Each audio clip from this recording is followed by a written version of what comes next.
This is a Trailcam that I've been enjoying playing with, taking videos of wildlife in my yard and day and night, up in my attic. You can even use it as a burglar alarm if you wanted to. One of the characteristics of these is that they have an infrared motion detector and infrared light source. These are far infrared, which means when they're turned on, you don't see any glow or anything like that. Some of the near infrared, which are cheaper, put out more light, is why they use them. They have a faint glow that some humans can see. They say animals can't, but I'm not so sure about that. So if you're looking for a trail cam, be sure that you have the far infrared if you really want to have this part where they're not glowing. Here's the camera. This one's a 12 megapixel. Does a pretty good job, and here's an indicator letting me know if there's when the timer is going to go off. Now this is the motion sensor right here, and it's pretty accurate. It gives you 3 settings of slight or middle or high sensitivity, depending on what your background is going to be or what you're trying to look at. Supposedly with the high sensitivity you can even detect cold-blooded animals such as salamanders and such. Let's take a look on the inside of this.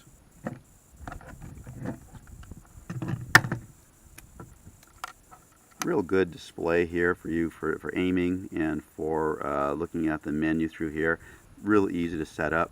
This one uses 4 batteries, or actually 8 batteries, of which only requires 4 at a time. I found that using the infrared light on it really draws down, and I get a blinking sensation or effect if I didn't have all 8 batteries in there. There's also a little input here for 6 volts if you wanted to do that.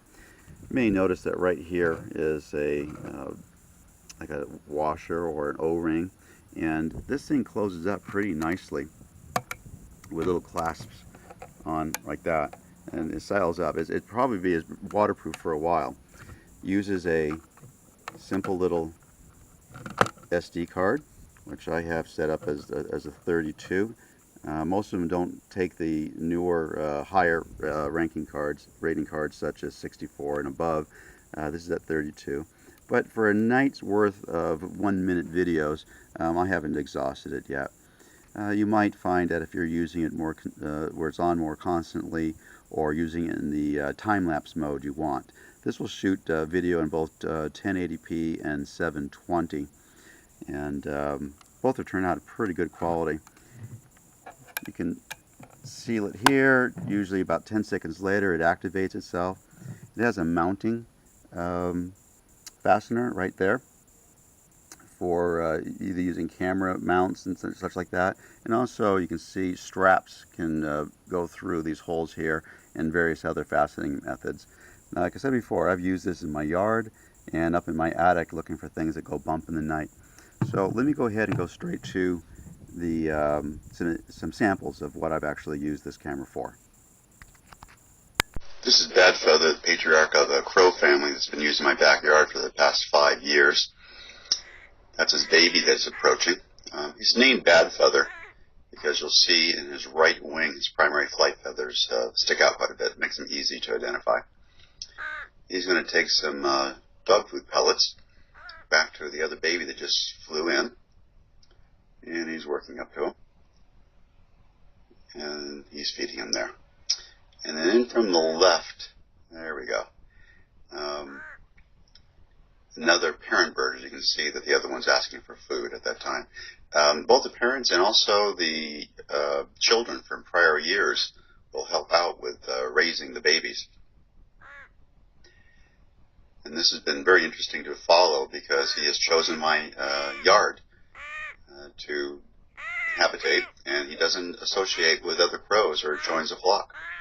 It's been real easy to watch. This is in the attic. You see a mama rat and a little baby following. I thought that was cute. Had it in there. Now we see a possum in my backyard. The tree that you see in the back is about 25 feet away from the camera.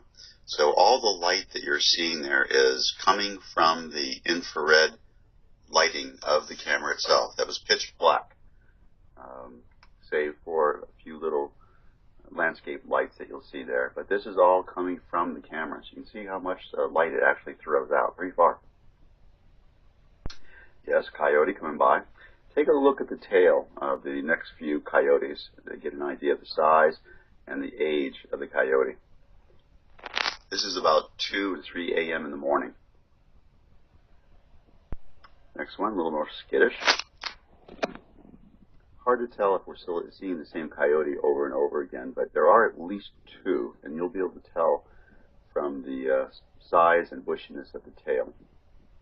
Can't really see the sex, and coloring is difficult because this is all done in black and white, so some of the subtle hues of brown and grays are going to be lost when you're trying to watch it on a trail cam like this.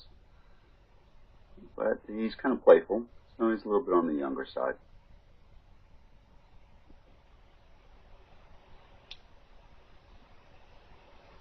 You'll also note that the eyes have a lot of reflection, and animals that do a lot of hunting and hanging out at night have extra reflection on the inside of the front of their eyeballs that reflects light back to the retina.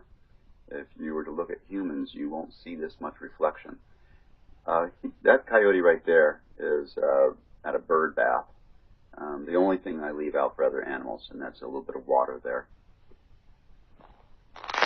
Now notice this coyote has a bushier tail, a little bit different than the other one.